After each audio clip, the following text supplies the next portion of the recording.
Stitches, and earlier in the week I did a video giving you some of my tips for how to shop in physical thrift stores. Today I wanted to give you some more tips, but for shopping online for secondhand clothing. The secondhand clothing market has just been getting bigger and bigger. It's really huge now. You can get basically whatever you want secondhand on the internet somewhere, clothing or otherwise.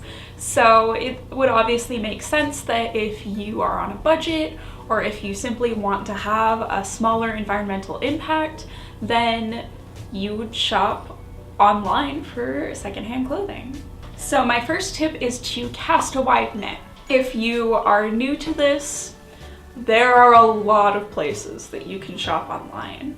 There are so many different places, and if you're looking for something specific, especially if you're looking for, say, a particular item from a popular brand, like there are a lot of it items, a lot of Lazy Oaf pieces, Unif pieces you can definitely get secondhand, and they're listed everywhere. So if you're looking for the best price or the best quality for the best price or specific sizes, then you want to look on as many different sites as you can for that item and compare the cost. And remember to calculate shipping in that, because shipping can really make or break an item, especially if it's coming from a country that is not the one you live in. Don't be afraid to keep a file on your computer of just saved listings if you're looking for an item, so that you can switch back and forth between them. That way you don't have like a million tabs open and you can give yourself a waiting period. I just find it's helpful. But some specific places you probably want to check out are obviously Depop, Lace and K Market on Circly for J fashion pieces and Lolita pieces. Obviously eBay, so many different places. Like I'll put a thing on the screen of all the different places I can think of that you can shop online.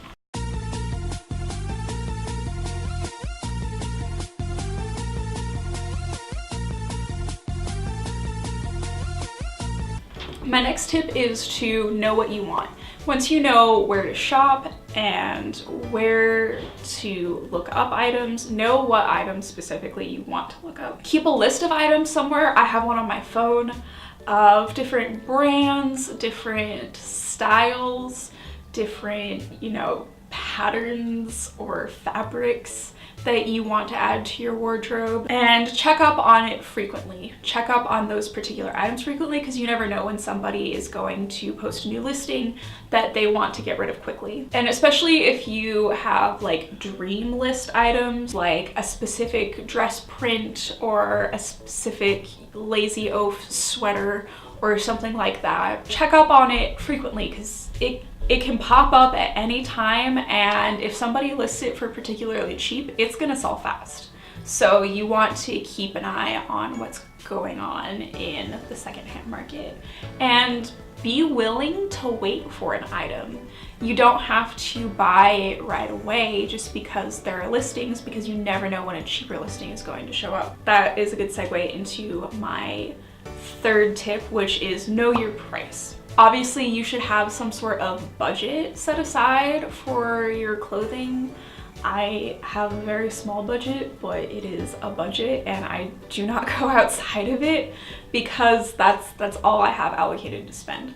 In your list of things that you look up frequently, if you keep next to them a specific price that you want to pay for them, like I want to buy this sweater from this brand, but I'm only willing to pay less than $30 for it after shipping. That way you just are able to keep an ideal tally in your head, and then when you see that item pop up for that price, you know that that is what you want to pay for it. That is the listing that you buy. And make sure to keep an eye on the average prices of items. If you notice that an item is only going up and up in price, you're probably going to have to allocate a bigger part of your budget to buy it.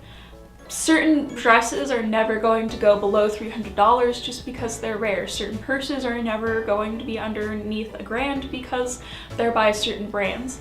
So if you want a piece like that, it is attainable to get it. You just have to be fairly realistic and you have to save up for it. But you also want to remember that the listings that are currently available are only available because they're too expensive. If you see a Lazio shirt for $45 and it's there for a couple weeks, you know that it's because realistically nobody wants that shirt for that price. Other people that are going to list that, if they have that shirt, they're going to look up the prices on the current market. And if they notice that everything's $35, $40, $50, they're going to list theirs for $25 if they want to get rid of it quickly, because they know that that's lower than what everybody else has it. And those are the listings that you want to go for. Those are the listings that you're looking for, and that's why you have to keep looking frequently and also weigh out for the items that you want. Buying secondhand online is really more of like a hobby for some people than it is for a way to regularly consume clothing. It's really something that I personally reserve for like dream items, items from brands that I can't get new, because if you do it right and you keep an eye on the market and you keep an eye for the prices that you want to pay, then you can get some really amazing deals. You just have to wait for them. And you have to keep just a little stash of your budget set aside so that when you do find these items, then you can buy them. It's really worth it to take your time and really consider what you want ahead of time. My next tip is a little bit more intense. I know, right? And that's to learn some basic clothing repair. The reason people are selling things online is because they either can't sell them locally or they can't like donate them to somewhere. These are often pieces that have stains, but they're like a higher end item, and they know that if they give it to Goodwill, Goodwill's just gonna throw it away because that's a stain and Goodwill doesn't want to try to sell that. So they try to sell it online instead. So it's really helpful to know how to do minor repairs on items, because a lot of times somebody will list something for $10, $15, but it has a broken zipper, but it's like a $300 item.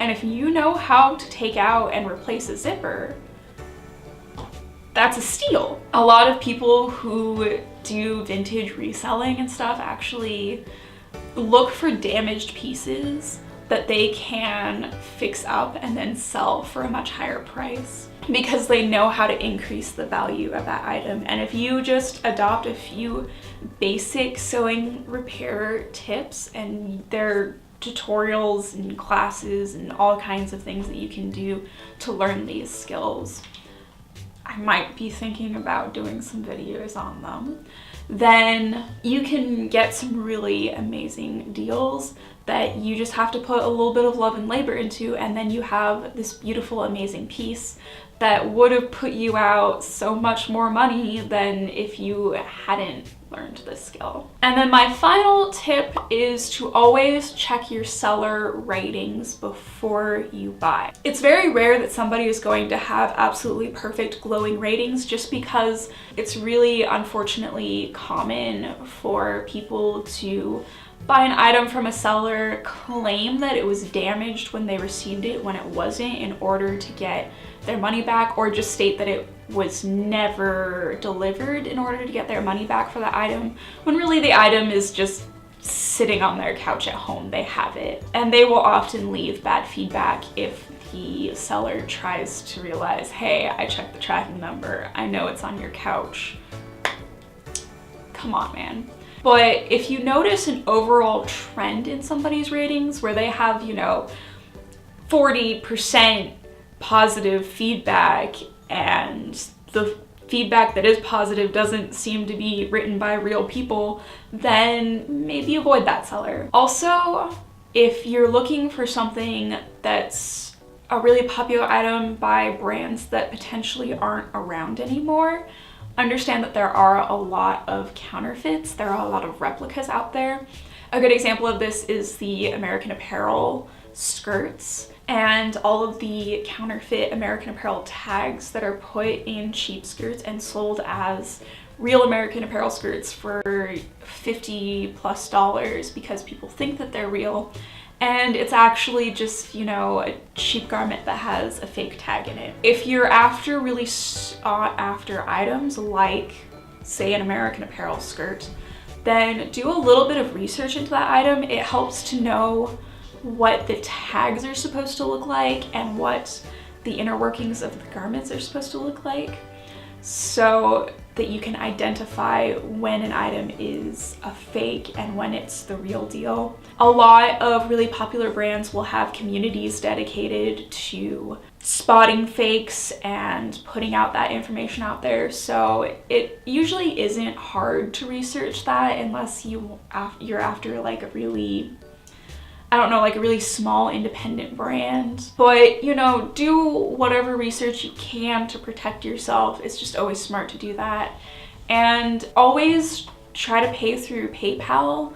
That way, if you do get scammed, you have a better chance of getting your money back.